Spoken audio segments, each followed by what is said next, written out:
So, mom realizes police discovered her horrifying secret. I started watching it.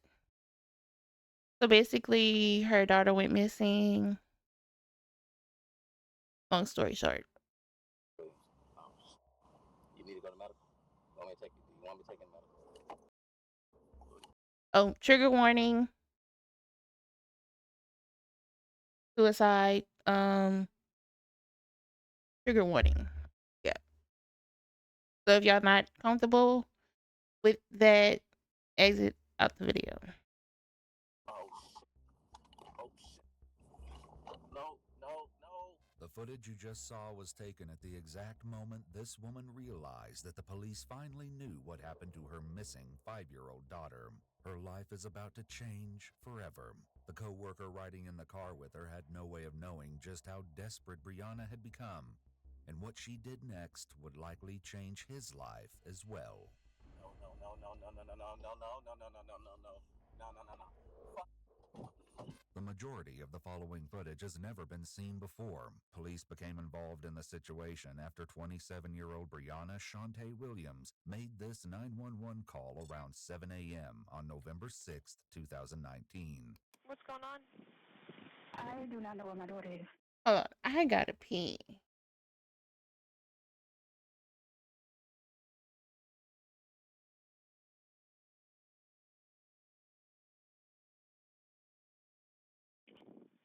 Did she run away? No, Where was she last seen? she was here with me. What was she wearing? A purple shirt and like pink pajamas, like a t-shirt. She was The pants were pink? Say again? Okay, just stay on the line with me. Just, do you know where she could have gone? No. Have you checked? Like she just came home. I just picked her up on Halloween night. She was with my mom in Alabama. Okay, have you checked the house? Yes. Okay. Did she have a favorite hiding spot in the house? Like under No. the bed? I checked under there. Okay, let's check again. Go to her bedroom. And let's check her closet. Nobody else in the house has seen her? No, it's just me and her. Alright, are you in her room? Okay. Check under her bed again. This entire interaction was odd, but thankfully, officers soon arrived on scene and were able to begin trying to piece together what exactly was going on. You call, ma'am? Okay. Okay, is this your address here? Okay. Hey, tell what's happened. I woke up this morning and started getting John, from big work. 27. You can cancel that. She wasn't in the room. Okay. Have you had any problems with anybody? Okay. Anything Like, unusual? you can tell she's faking. Okay. Like, Do you live by yourself? Okay. The father of the child. He's not in her life. Okay. I'm sorry. Father of the child is not. He's in Alabama. He's here. Alabama? He's in Alabama. Okay. So.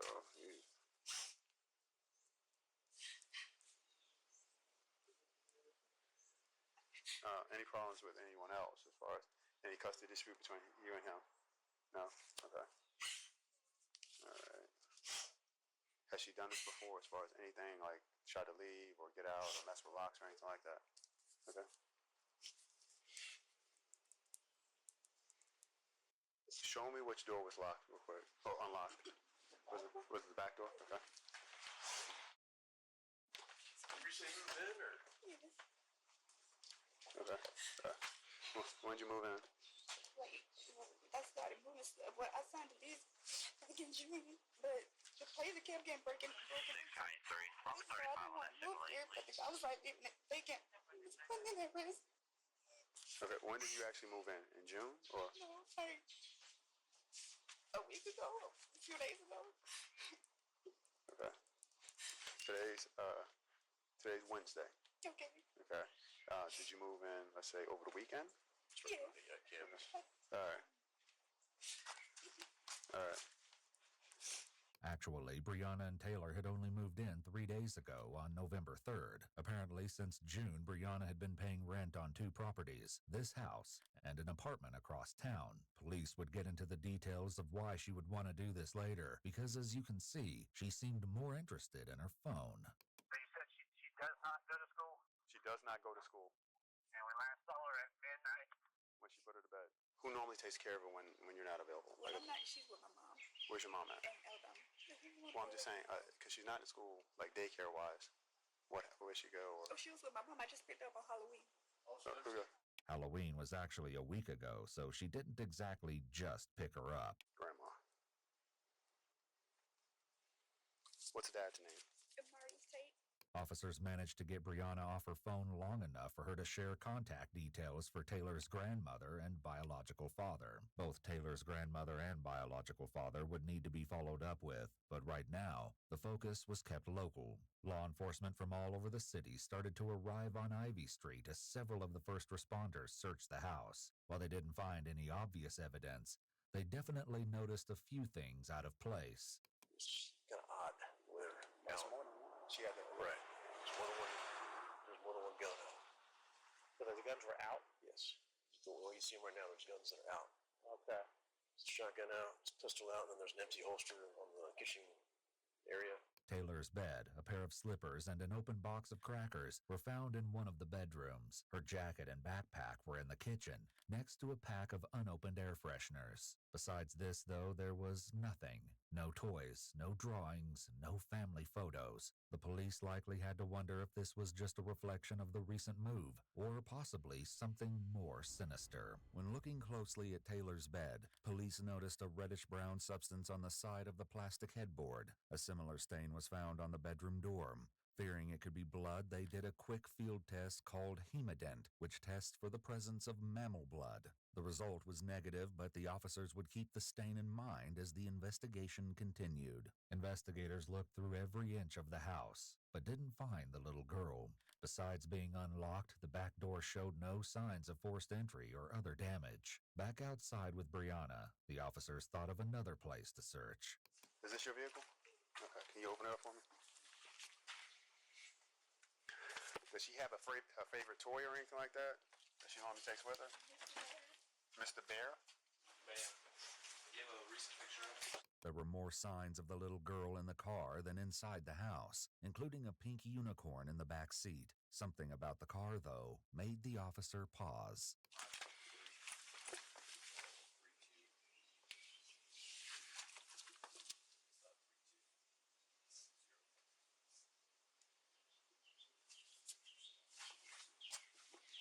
For some reason, the officer felt the need to give the car a sniff test. When looking inside, police also found some cleaning products and a pair of women's sneakers covered in plant matter. They also might have noticed that while the body of the car was cluttered, the trunk was almost perfectly tidy. Unfortunately, the police wouldn't know the significance of this until a more in-depth search of the car was conducted. For now, it was as if Taylor had simply vanished into thin air.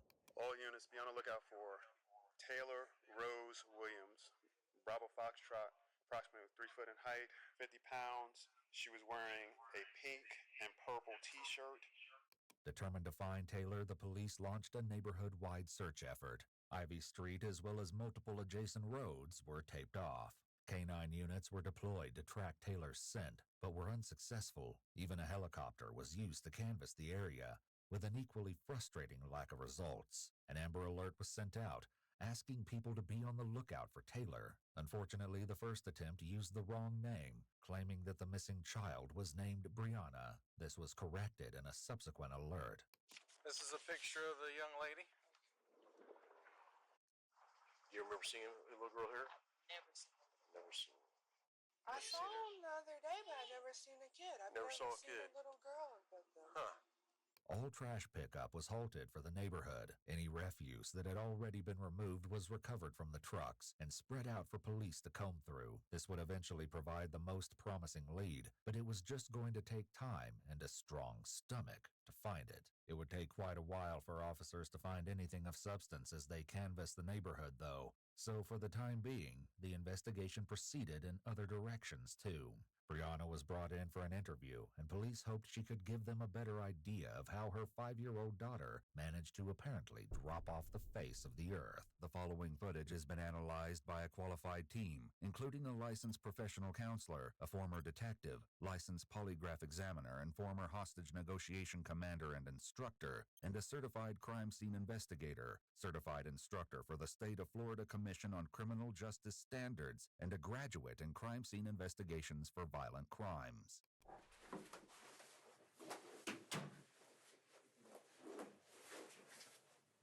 Almost immediately, it looks like she gets comfortable, as if she's ready for a nap. Her daughter has been missing for hours, yet she doesn't appear panicked. Frequently, when a child is missing, a lot of officers' efforts have to go towards calming a parent down. But clearly that wasn't the case here. This was just the beginning of Brianna's strange behavior. After almost 45 minutes, detectives arrived to speak with Brianna, disrupting her apparently peaceful slumber. Hey, Brianna. Back again. You all right? You need anything? Water, anything? You okay? You need to go to the restroom or anything? You good? You sure? Not gonna lie. I'm like this, like when I'm like super duper stressed, I don't show emotions. So if it was like if she was like really innocent, I could see why she was like that, because I'm like that. Like when dramatic stuff happened, like I showed no emotions. Like when my mom died, bro, I went to school, went to practice, I lived life normal. Like, but this was if she was innocent. But knowing that she did something, it's strange behavior. Sure? All right. I'm sorry we had to meet under these stressful circumstances. I'm gonna, also registered with our missing persons unit, right? Well, based on the investigation, the age of your child, and everything going on, I'm also a detective, but I'm assigned to our cold case unit, which also I'm part of the CART team, which is the Child Abduction Response Team. So, and I don't want to stress you out on that. Listen to me. Look, I just want to explain what I do, all right, and what resources, okay? I mean, Missing Persons is doing an outstanding job. We can extend a little bit more than that, okay? And we have a little bit more specialty on that. So that's how I get involved, because we don't know what happened, okay? We don't know what's going on. We don't know after she left out of the house what happened to her. So this could be a criminal investigation.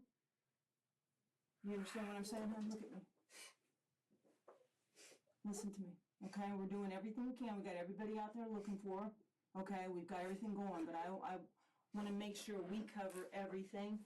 As detectives continued to speak with Brianna, officers worked relentlessly and spoke with the residents in the vicinity.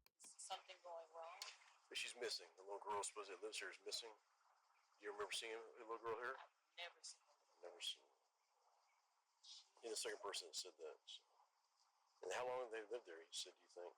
Just to estimate, a week, month? I've seen her coming and going. I've never seen her physically, but I see the car here come and going. Like this whole weekend that passed, nobody was here. That car was not here. This whole that week? car just got here right. At least like 2 days ago, if that. Right. Morning. Sorry to bother you. Hey, we're looking for a little girl. Have you seen a 5-year-old wearing pink and purple, short fro? Never seen her before. No, I don't think I've seen her at all. After these introductions, Brianna was read her Miranda rights, though she wasn't under arrest. Okay, so Brianna, like I said, we were going to talk to a lot of people today, and let's just start from the very beginning. Okay? So I can't, you got to speak a little bit louder so we can hear you. my alarm went off at 5:30, and I got up like around maybe like a little before 6. And then I just went on here and started getting dressed because it's just me and Taylor in the house. She gets up, even if we're not going anywhere, she's like, where we're going, like, okay. So I didn't even bother, mess with her because I know eventually she's gonna get up and start getting dressed. And then I went over to the kitchen, and then I noticed that the back door was open. I'm like, we're not open, but it was unlocked. I'm like, why is the back door unlocked? And that's when I went to her room, and she wasn't in there. As the officers continued their interviews, one of the residents had curious information to share. He left out of here about 5:30, 6 o'clock this morning. And right when they started putting up the tape and all. That's the black male? Yep. He's in his about 20s or 30s, maybe late. He's been living here by himself, and this place is a mess. Black male 20-ish. Probably about 28. But yeah, this place is a. The officer ran a background check on this suspicious individual who lived near the house where Brianna and Taylor just moved. As this was happening, investigators continued to gather more information from Brianna. It was almost 7 o'clock. Okay. So then you went into her room and you saw that. She wasn't in her bed. I looked under, well, she got like a little baby bed, so she can't really fit underneath it, but I looked underneath there anyway. I checked her closet. Then I went in my room and looked underneath my bed. I know she wouldn't come in my room. Like I don't know, like she's very well mannered. Like she'll knock or ask to come in. Okay. And I checked in my bathroom. I checked my closet. She wasn't in there. So then I just started checking the cabinets. And she wasn't in there either. Like, okay, I'm gonna go outside. And I checked my car just to be sure that, I definitely didn't leave her in the freaking car. Okay. So, I looked underneath the car. She wasn't there either. Note that there's no real emotion in Brianna's voice as she talks about looking for her child. Okay, and then what? And then I called 911. Okay. I can't find her. Okay. What time did you see her before then? It was like around midnight. Brianna said that Taylor put herself to bed around midnight. While this wasn't impossible, the late hour and Taylor's alleged independence likely struck investigators as unusual given her age. However, this was nothing compared to the strange turn Brianna's story took next. Did you check on her prior to you going to sleep? No. Okay, so you assume that she was asleep? Okay. Did you hear any noise coming from her room or anything like that? Not from her room, but there were like, I can't even explain it. Like there were like when you're dragging something or you're moving something, but it was coming from upstairs. And either way, like I'll just grab my gun and walk around to make sure okay, there's nobody in here. Coming from upstairs of the house that you're in? And there are no stairs. That's the part that I didn't understand, but it definitely sounded like it was coming from the roof. Okay. Did you wake up hearing this noise? Yes, like the little whatever noise it was. It sounded like it changes. Like sometimes I can hear it like near where I sleep. Sometimes it's like back towards the kitchen area. Okay. And it sounded like dragging noise? Yes, it's like somebody's moving something or walking. So you said you grabbed your gun. So you have a gun? I grabbed my gun and then Did you Walking on your roof. Like, be so for real right now. Like, if you're gonna lie,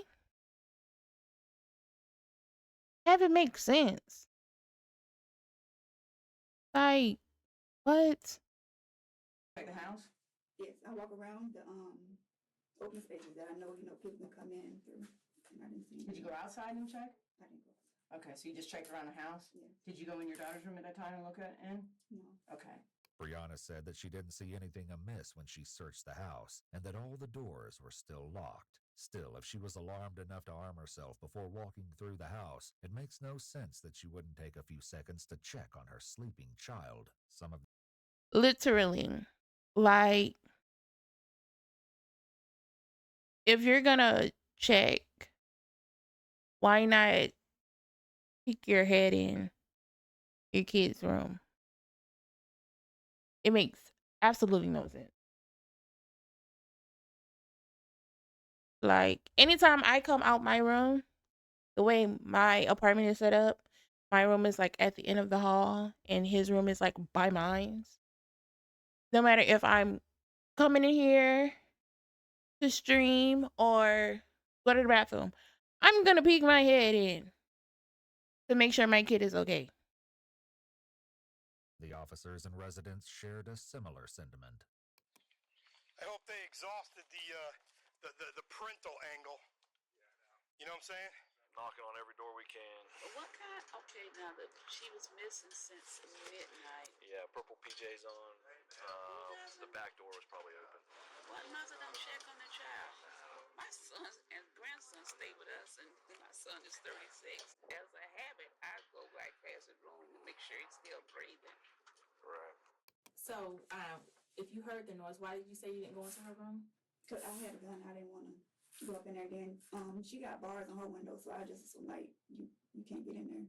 You said you don't like guns around her, but are they laid out like that? So she's Not normally. Like when she sleep, then yes, I pull them out. Cause like I said, like the place been broken into, so I sleep with my guns like right there. Police left the matter alone for the time being and switched to a different topic. Once again, though, the conversation didn't go as they were likely expecting. What do you think happened this morning? I don't know. Where do you think she's at? I have no clue. Cause she won't leave. And I don't even know, like, did they find Mr. Bear? Cause she won't go anywhere without that thing. what? This little pink teddy bear she calls him Mr. Bear. The Mr. Bear angle was potentially helpful, as it was something the searchers could keep a lookout for. By this point, police were likely realizing that something was seriously wrong. What that was exactly remained to be seen. Where were you staying prior to this address? The south side address. And how long did you live at the south side address? We were there for like a year and a half. Okay. And why were you moving? Cause I wanted to move to a different area. Like I always do this. I did this in Virginia. Like I lived in Norfolk. Then like a year later, I moved to Virginia Beach. Okay. Just out of habit, I just like to move. So when was your lease up at the south side address? In May. So your lease was up in May, but you were still living there? Yes. It was up. It went to month to month. Cause I was supposed to put in a notice. They wanted a 60-day notice, and I kept forgetting to put it in. Brianna also said that as she was preparing to move to the house on Ivy Street, a large problem with the residents became evident. Because I was actually like trying to prepare to move out, and I went back like around the 4th of July. To like I put it to the Ivy place, and that's when I saw like the back door was open, and like somebody had moved the refrigerator outside. So I called the property manager because I thought maybe he was like renovating or something. He didn't tell me, but he was like no. So he went ahead and changed the locks. So for 6 months, you had 2 residents. Yes. What 3 days ago made you need to move urgently if you were there for if you had both places for 6 months? That was the day that I actually was like able to find movers, because that was the whole issue. I was like, I didn't know which company am I going to go for. I had been asking around. It was like, just ask people from work. It's like, no, I don't want to ask people. But you found someone from Craigslist, right? Yes. Which you say you do everything from Craigslist. A lot of The things. majority, like. So why hadn't you done that 6 months ago? Just never crossed my mind. Police would come to find that many things concerning the investigation didn't seem to cross her mind. What they would find when they searched her other residence too would leave them shocked. So on Sunday, you get a hold of movers. Yes. Okay. Did they take everything? Just the big things. Why didn't you, if you were paying them, why didn't they take everything? Oh, because it was last minute. I hadn't packed everything, like clothes and stuff. Most of the clothes and stuff is still there. Okay. So what was the urgency? Why couldn't you wait to find a mover once you had everything packed up and ready to go so that you can move everything in one go round? I didn't even think about that. We're going to call the movers. We're going to call your mom, and we're going to verify some information. Okay. You know where this is going to lead to? No. Okay. So the movers, it was pretty abrupt. You needed to be out of that house that day, Sunday, according to the conversation that one of my partners had with the detective, with the movers. Okay. What was what was the urgency? It wasn't urgent. According to the I just told movers, them it was that. I had to be out today. I didn't tell him that. Okay. All right. Nothing Brianna is saying is making sense, and it's hard to believe she would think the detective would believe her, but they don't confront her yet. Anybody take care of the 5-year-old, of your daughter? Here, no. Well, she was going to the CDC on base. Okay. So she kindergarten, and the CDC. When was the last time she was at CDC? I'm sorry if I'm asking you some questions. Like May. Last there in May? June, yeah. When police checked with the daycare on base, the administration office told them that Taylor had last been there on April 27th and was officially withdrawn shortly after. They also shared that Taylor had previously been in speech therapy. When police checked in with the therapist's office, they likely noticed a concerning pattern. Taylor had attended regularly for 13 weeks, but then never came back. After 2 no-show appointments, she was discharged from the system at the beginning of May. And I understand she was in Tuscaloosa? Yeah, she was with my mom. Okay. Your mom, who's your mom? Carissa. Carissa. And how long was she in Tuscaloosa? When did she go there? Off and on. She's been there pretty much all summer, actually. So you went down there to pick her up and brought her back here for one day? Over the weekend. And then Because it's only like 7-8 hour drive. Like, I used to drive from Virginia to Alabama over a weekend, and that's 17 hours. Okay. So you bring her back on the 31st. How long was that visit? That one was since the beginning of October.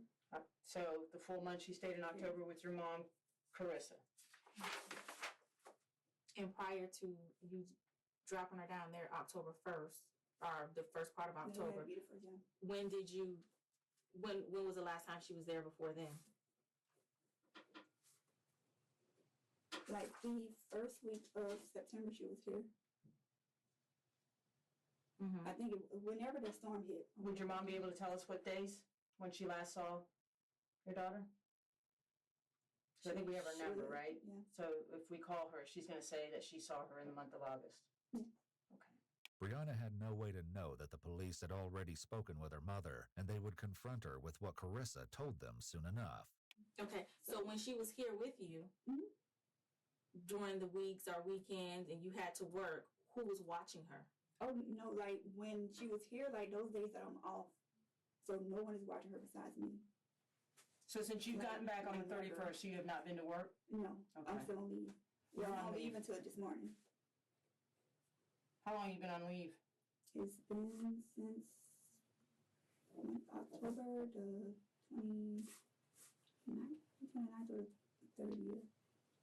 The 28th? I'm not sure. You would take her to your mom every time? Yes, or I just leave her there. That's why. I was like, I couldn't, the back and forth, and I didn't want anybody else watching her. Like, I don't know people here like that. But you were going to take her to the lady you met on Craigslist today to watch her? Okay. When searching Brianna's phone, police had come across communications She between irking my her and a woman nerves. she found on Craigslist to watch Taylor. When police followed up with the woman, she told them that Brianna had texted her this morning to say her services wouldn't be needed after all. This was only one of the many discrepancies police would find in Brianna's story.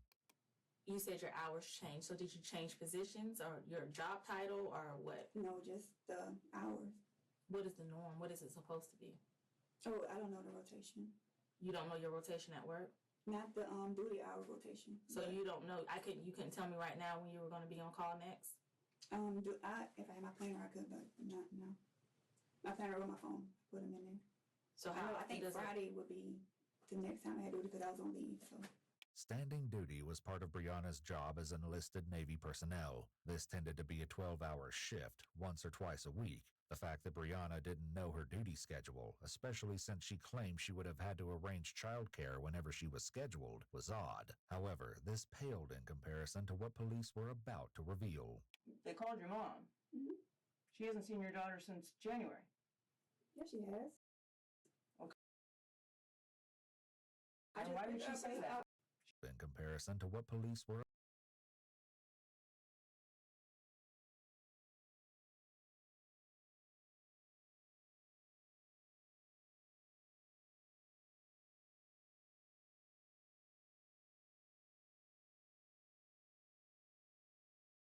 about to reveal. They called your mom. Mm-hmm. She hasn't seen your daughter since January. Yeah, she has. Okay, why would she say that? October. Why would she say that? This is Carissa.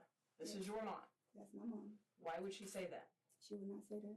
In a subsequent interview, Carissa Williams repeated what she'd told investigators that day on the phone. The implications were spine-chilling. Please note that the police department made redactions to remove Taylor's name from the recording. So you hadn't heard from her in 2 years, hadn't talked to her? Prior up to that, yes. So out of the blue, in 2 years, he called you?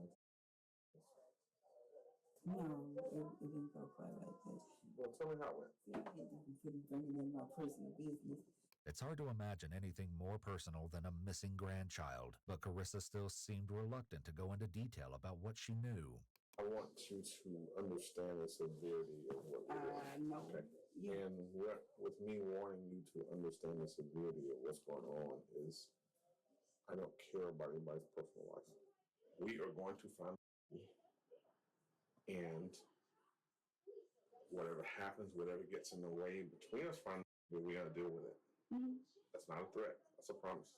Have you had any conversation with her about telling her commanding officer anything as far as you, if he calls you, that she was coming to get?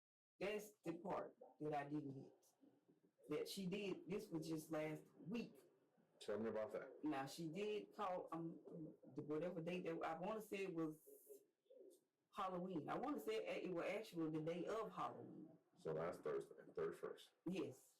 She told me that if he called to tell him that she was down to pick me up from me for Halloween. Mind you, I haven't seen it in 2 years. So I'm thinking like 2 years. she just met this new guy. That's crazy. She, took a little time out to go meet him or whatever, and she just used that lie to get away. But I couldn't tell you. She said, so I'm like, where's, matter of fact, I asked her that day. I said, well, what's doing? She said, oh, she in the back seat. So I'm like, okay, but she never did put on and say, hey, I never did say anything.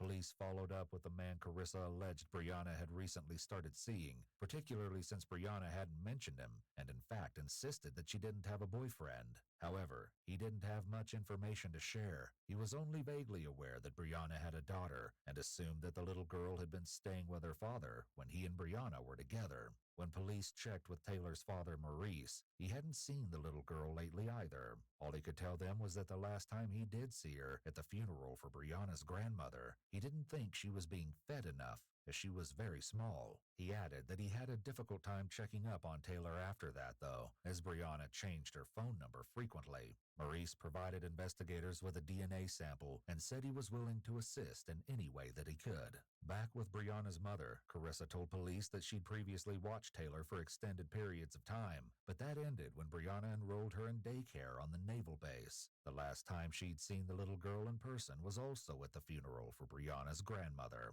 Police weren't ready to believe Carissa just yet, however, due to some interesting evidence recovered from Brianna's phone.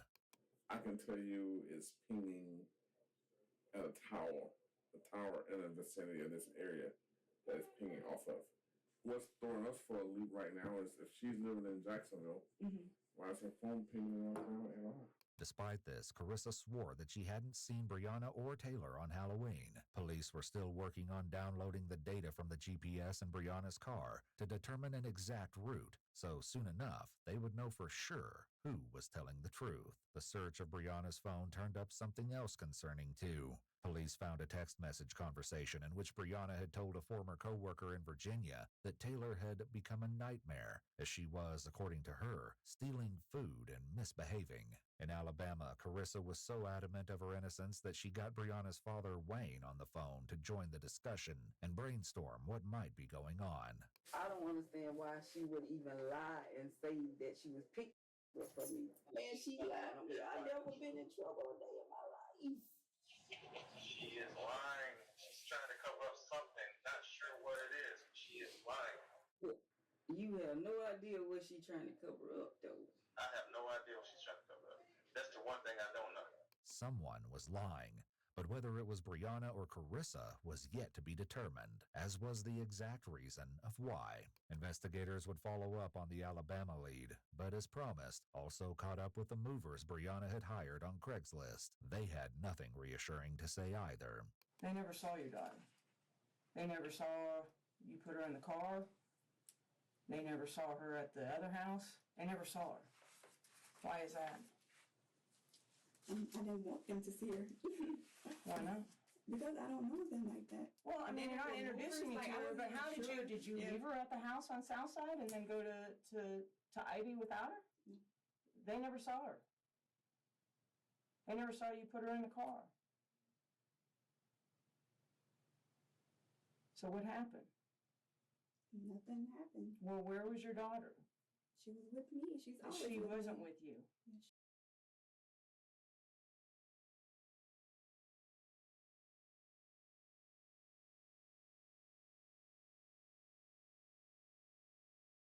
She was. The two movers are saying that they never saw.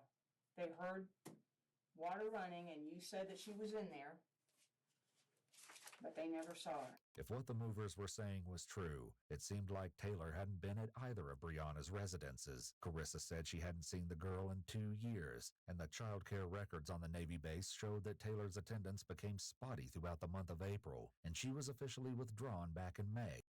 But what grandmother is going 2 years without seeing their grandchild? Like, if y'all was like super close and always had her, like you would have made sure your grandchild, that you put eyes on your grandkid. Around 6 months before she was reported missing. A new horrifying question was quickly coming to the forefront of the investigation. When was the last time anyone besides Brianna had seen Taylor? Shockingly, the little girl's mother wasn't inclined to help answer this question. I'm done with this. I don't want to talk about it. Yes, I am done. Because you're lying to me now. So How am I lying to you? I'm not lying to you. You just said that my mom, I literally picked my mom, I mean, not my mom. I'm just telling you what my partner said. And I'd like to explain to you, but, I don't know where to get that from because I literally went down there. Do you want to talk Halloween night? Do you want to talk to the detectives I spoke with her and then get that? Find out what the information they gave? I'm done with this because I don't know where this is going, but no, no. Like, this is the second time this has happened. Like, some other lady was like saying stuff that I didn't even say. Like, she was twisting my words. Like, no. Brianna has no idea that her odd behavior was quickly becoming the least of the police's concern as they were searching her apartment at that very moment. Just like they'd done at Ivy Street, police canvassed the area and talked to Brianna's neighbors. Disturbingly, very few of them recalled ever seeing a little girl. One man who did, named Carlos Johnson, said he found Taylor roaming the apartment complex unaccompanied back on April 17, 2019, looking for her mother. He took her home only to find her wandering the parking lot again a few days later. Carlos said that Taylor didn't appear frightened or distressed, like the situation was familiar to her. He also told police that he would see her waving at him from her window at times when Brianna's car was gone, suggesting to him that the little girl was alone. If police thought this was bad, then they must have been horrified when they entered the apartment itself. From the outside, Brianna's apartment was unassuming and looked just like any of the others in the complex. But as soon as the door was open, it was clear that something awful had happened inside. The entryway to the apartment was filled with trash, as was the kitchen.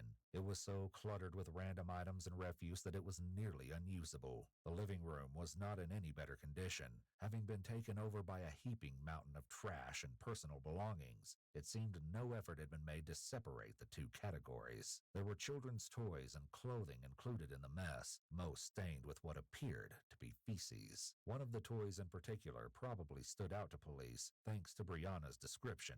A pink stuffed animal was found in the mountain of refuse, possibly Mr. Bear. The toy Brianna said Taylor refused to go anywhere without. Police would face a heartbreaking reason why Mr. Bear was there as they searched more of the apartment. Bleach and urine remover, along with more air fresheners, were also found in the apartment. If police thought the living room and kitchen were in bad condition, they were in for a shock when they entered the master bedroom. Police had to move more trash and soiled belongings to even gain entry into the room. The carpet was encrusted with filth, which appeared to include more human waste. When they opened the closet, the situation changed from merely disgusting to horrific. Just want clarity later, but not. It's a late day. I just want my baby home, And that's what we're trying to do. Well, the whole thing, because there's no way my mom would take it. She hadn't seen her since January. Like, what? And that's what I'm asking you. Okay. Do you want to continue to talk to us about what's going I on? do not right now. No, like 'cause this is going too far. Like my grandma. Okay, so you don't want to answer any questions as to the whereabouts of your daughter? I don't know where she is. If I Well, did, and I I'm wouldn't trying to get the be background. Here. Yes or no? I've told you everything that I know. Like I don't know. But you don't want to answer any more is on her way questions? here now. Hmm? My mom is on her way here now. Okay. Do you want to So if answer you any? want to talk to her when she gets here, you can talk to her when she But gets you here. don't want to talk to us anymore? I do not want to talk to Okay. her. I need to call my job. Well, we'll take care of that for you. Do you need anything like a bathroom or water or anything like that? I need to talk to legal. Because I was supposed to talk to them about the lease. Okay, do you need water, do you need a bathroom or anything like that right now? If you need anything, knock on the door.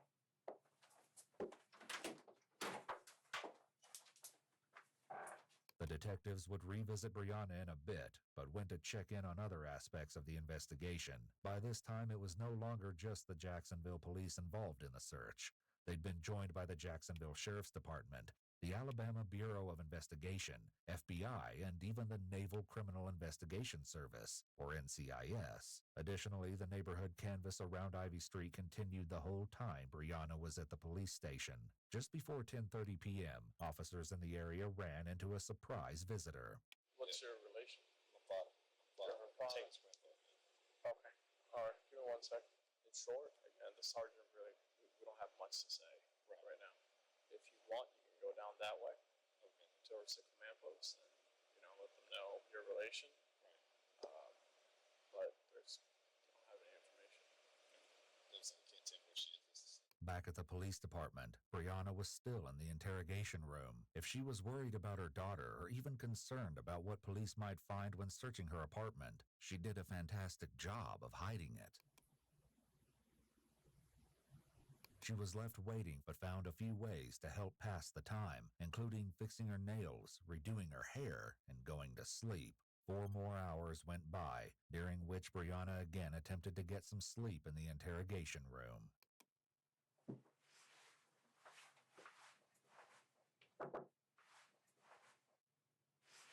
Why am I still in here? I'll get some answers for you. You're just gonna have to need your patience for now. We're all kind of sitting around and working diligently. We're not really sitting around doing nothing, but I'll get some answers for you. Okay? My commandos? Yes, I do believe so. I've been here all day. I know. Just be patient with us, please. Unluckily, when a fresh set of detectives came in, it seemed 8 hours of timeout hadn't made Brianna any more cooperative. Hey, Mr. Williams. Hey, I'm just Detective Deborah. A couple things we need to go over with you real quick. You're gonna be free to go. However, you're not gonna be able to go back to Ivy Street or Southside tonight, and we still have your phone. So who do you need to contact, or can we take you somewhere, or what do you what's the best option for you? I can get a room, but my wallet is at Ivy.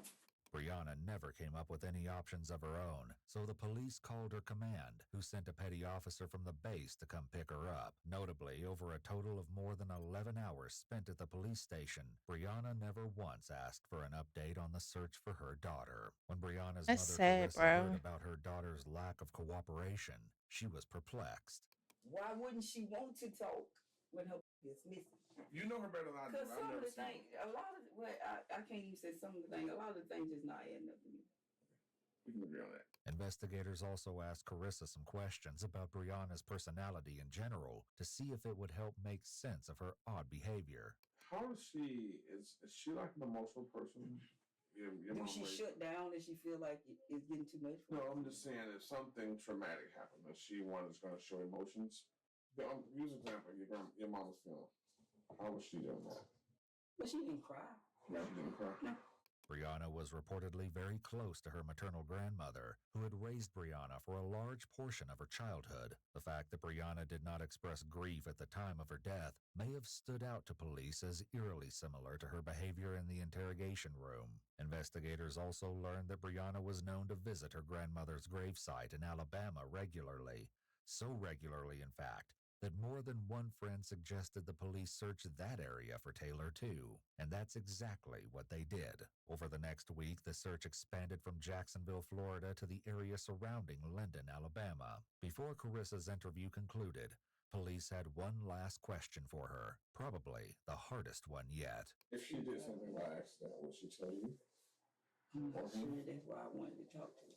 The investigation continued on for the rest of the week. The mounting evidence police collected was far from reassuring. None of it, however, led them to Taylor. Growing desperate, police decided to try talking to Brianna a different way. Since Brianna's father, Wayne, had been cooperative so far, detectives asked them to make a controlled call to Brianna to see if he could learn anything. It didn't go well.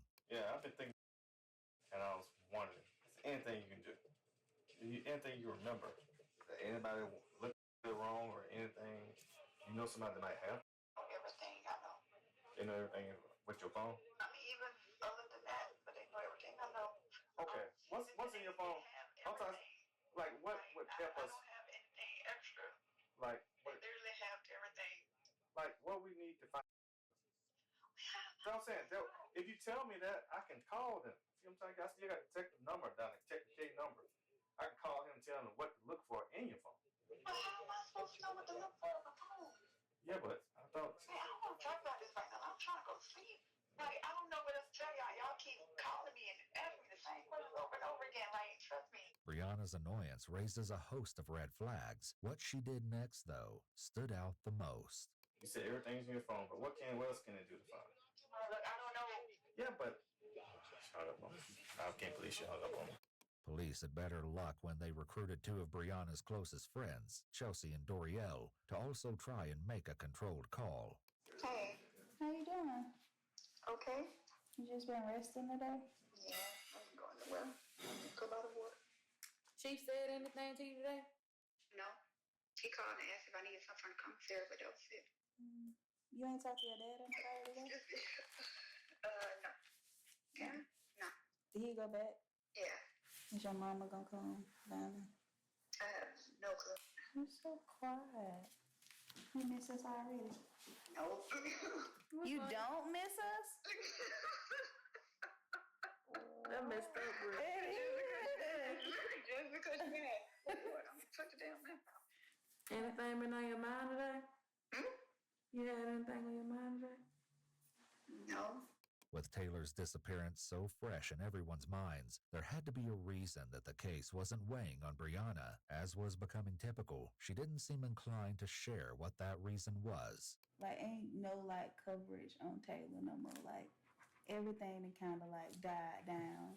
Like, we, like, super kind of nervous that they just count them in there. Like people done forgot.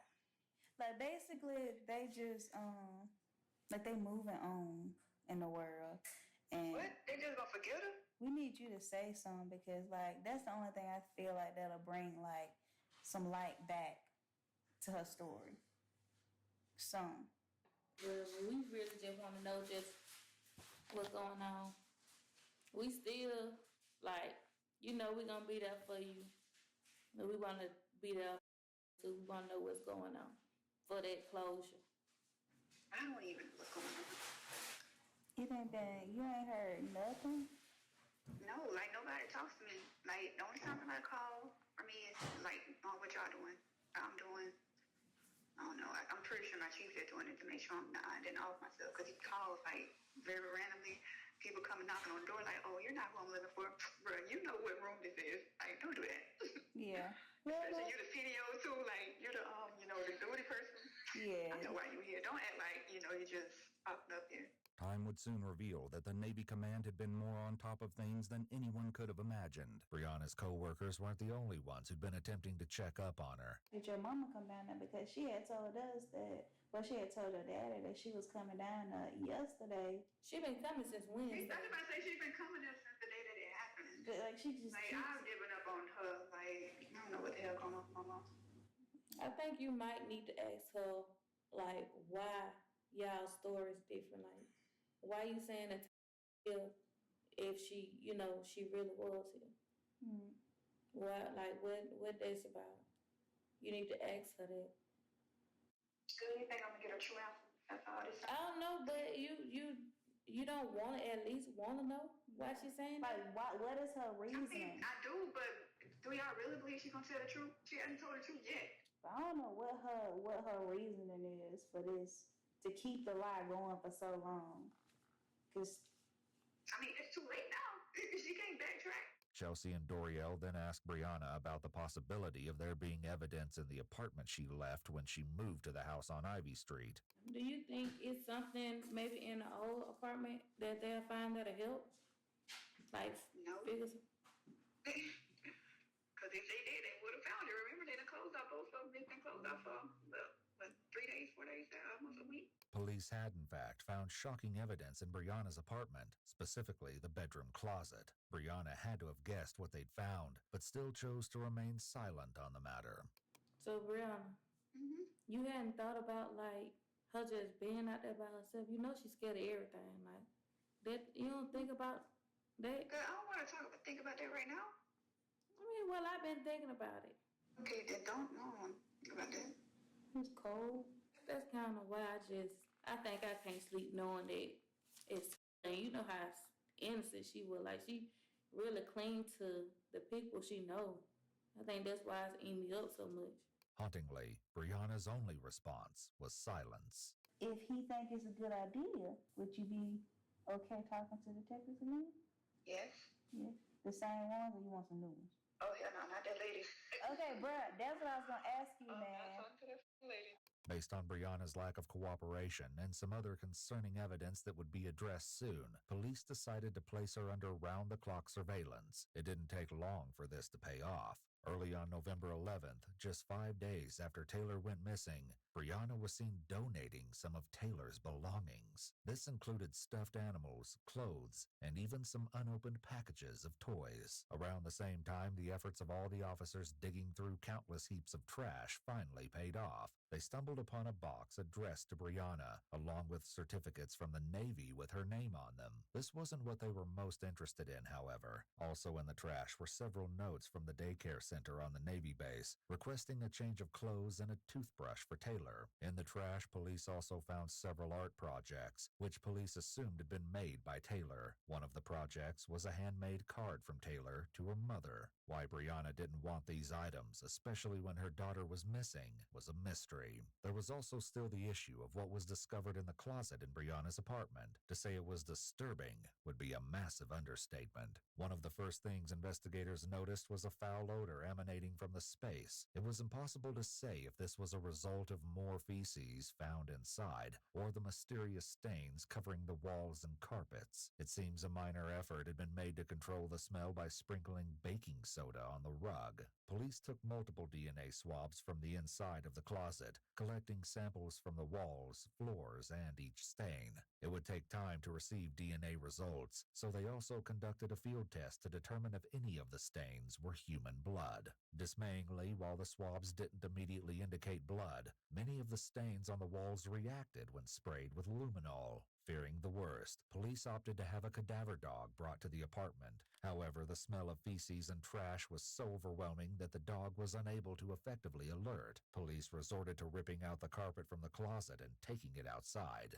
In the fresh air, the dog was much more effective and alerted on the carpet right away, indicating that at least some of the stains came from human remains. This wasn't the only area that got a response. When cadaver dogs were brought to Brianna's car, they alerted in no less than 3 areas: the driver's seat, the rear seats, and trunk. When police took a closer look at the trunk of the car, they noticed that there was an unknown whitish residue on the interior. They also found a broken fingernail and an air freshener jammed into the trunk lid, which likely came from the package found in the Ivy Street house. The vehicle had a pervasive scent of cleaning chemicals. Despite the car wash, they also located some reddish dirt on the underside of the vehicle that matched the soil on the dirt road in Alabama. There was now no way to deny it. This was no longer a missing persons case, but rather an investigation into a death.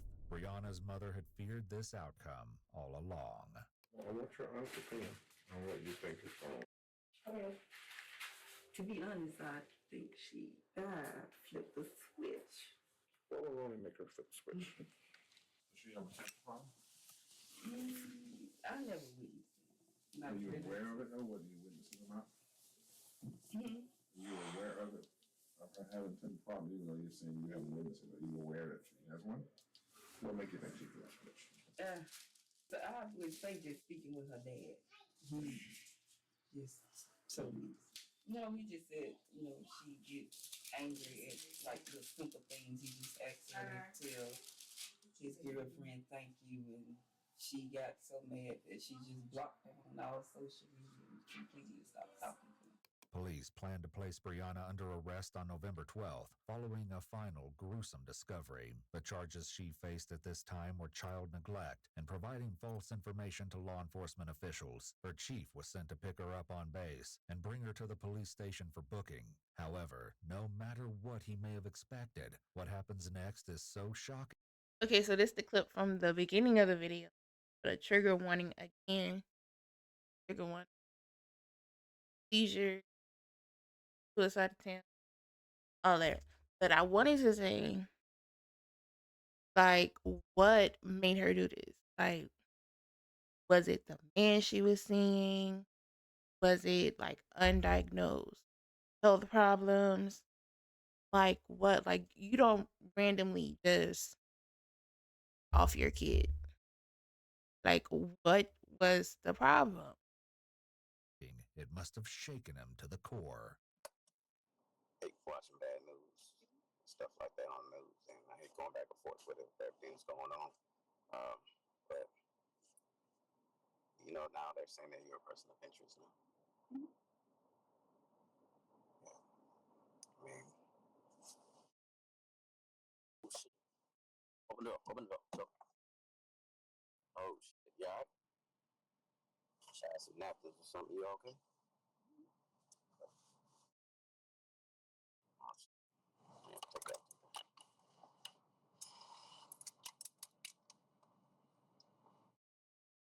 Oh shit. I don't know why they were saying that.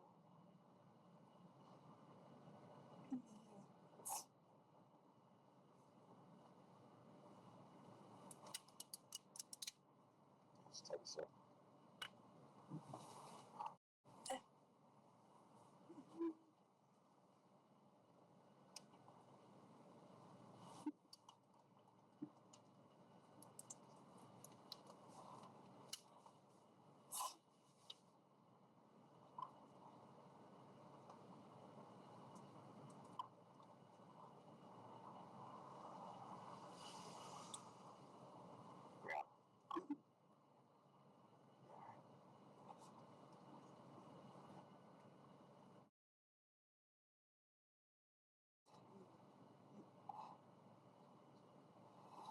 It was quickly becoming obvious that something was wrong with Brianna, but the chief could not have possibly predicted how dire the situation was about to become.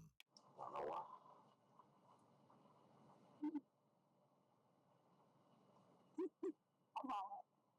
I don't know why exactly they would say something like that.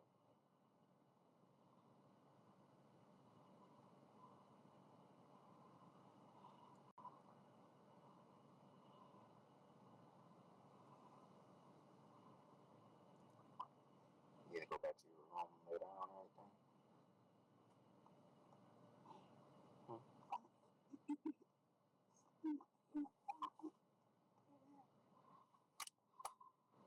Say it.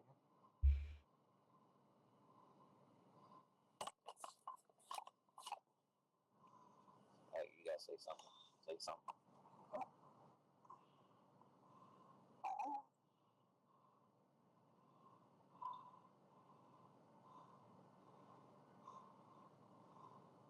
You need to go medical. Williams, are you okay?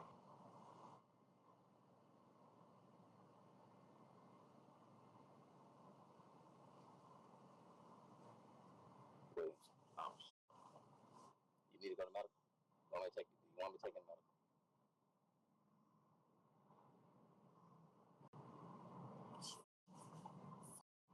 There was only so long the chief could wait for a coherent answer before he decided he needed to take action. And it wasn't a moment too soon, because what was coming would likely stay with him for the rest of his career, if not his life.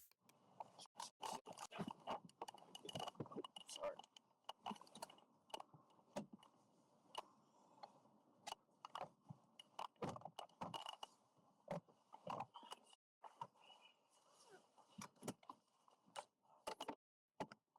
take it to the ER. All right.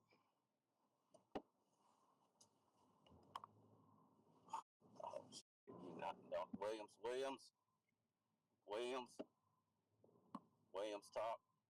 talk to me, Williams, talk to me. Try to take the easy way out. Just minutes Wait, later, as the what? pair were en route to the hospital, the worst happened. Faint pulse. Faint pulse.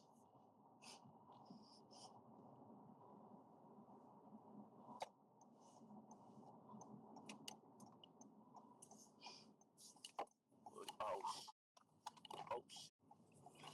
no. Oh my God. Oh my God.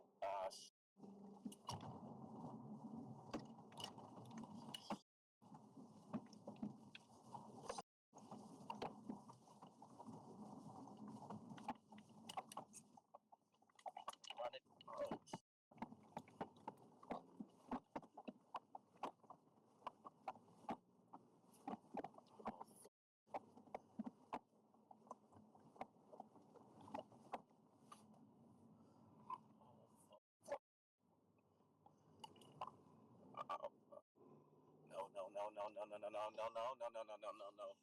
Oh. No, you're not gonna go. No. Fuck.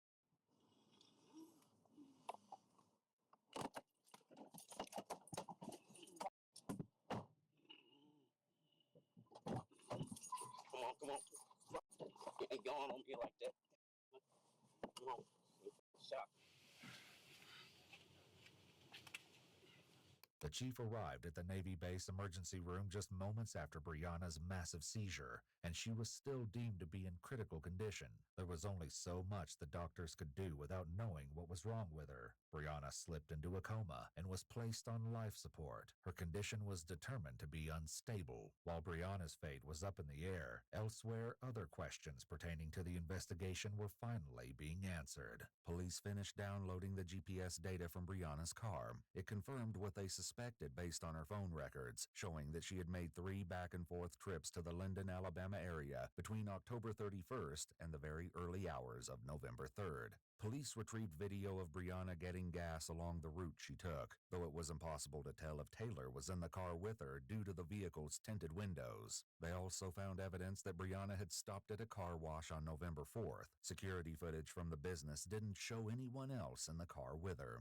Most significantly, the GPS proved that Brianna's mother, Carissa, had been telling the truth. The GPS showed that while Brianna had gotten close to her mother's residence, she had not driven there. It also showed that on her final trip to Alabama, she'd spent almost 20 minutes on an out-of-the-way dirt road and wasn't far from the cemetery where Brianna's grandmother was buried. Obviously, police wanted to know why and assembled a search team consisting of police, medical professionals, and dogs to go and search just outside Linden, Alabama for themselves. The area was divided into quadrants to be excavated and sifted through. While a cadaver dog searched the area, it didn't take long for the investigators to uncover some tragic results. Partially buried in a shallow grave, police found a trash bag wrapped in a shower curtain containing a children's t-shirt covered in decomposition stains. But it was about to get worse. Just yards away, the first bones and bone fragments were found. Most of the skull was found a short distance away, along with a clump of human hair that might have been Taylor's. The remains had been scattered and seriously damaged by animal activity. As a result, police were only able to recover a small portion of what they suspected to be Taylor's body. However, they would have to wait on DNA testing to prove it, since the remains were almost completely skeletal. Police were pretty sure about how the body came to be in Alabama, but the only person who could confirm their theory was Brianna, and she remained in critical condition.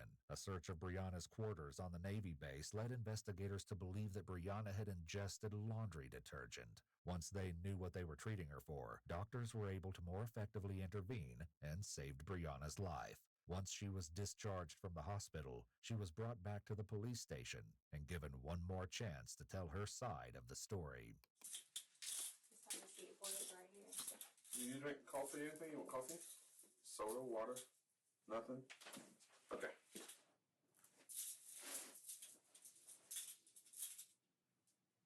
Just like before, Brianna quickly made herself as comfortable as possible and appeared to try to go to sleep. This time, though, she only had to wait about 20 minutes before detectives came in to talk with her.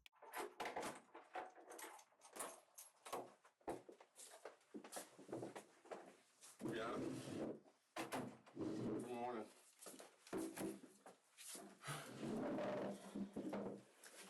I need you to sit up and I'm going to go over some paperwork again, okay? Then I'm going to go over the rest of your rights with you, okay? And I want you to just acknowledge that you understand.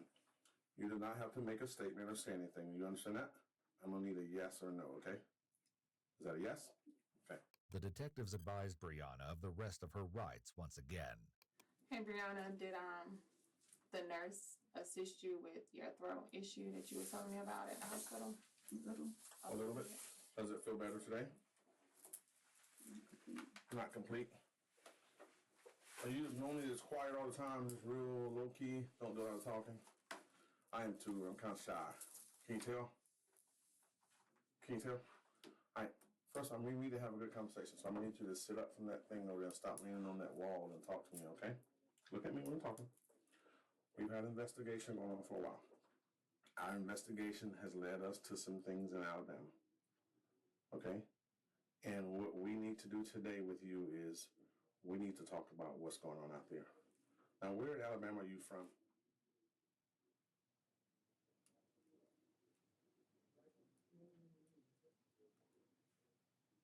Are you from Alabama?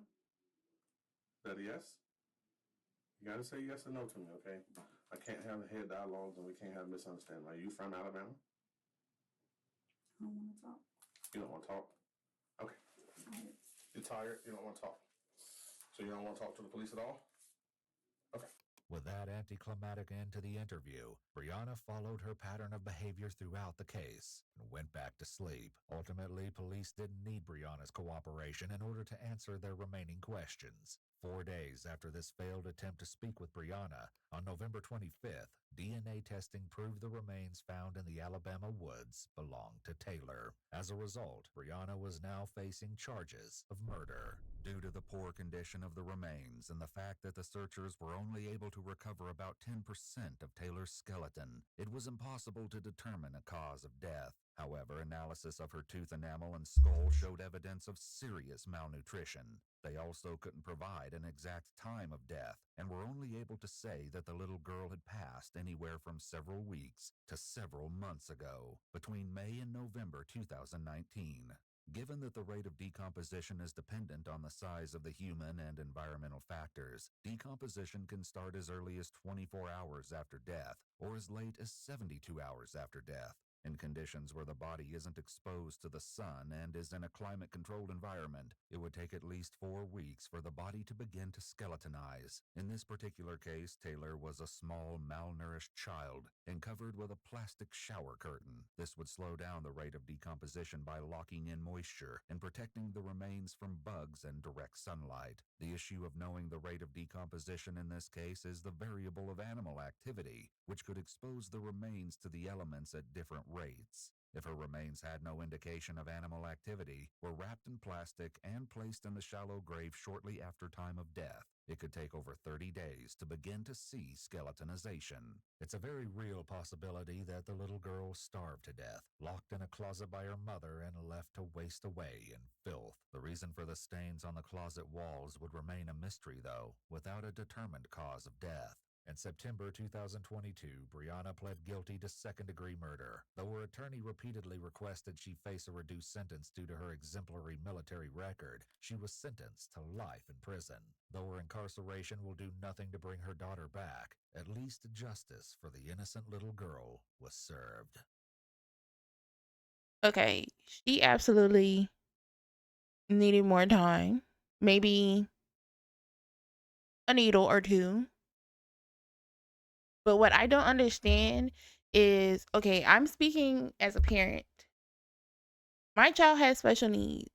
Do you know how many parents with special needs pray for healthy kids?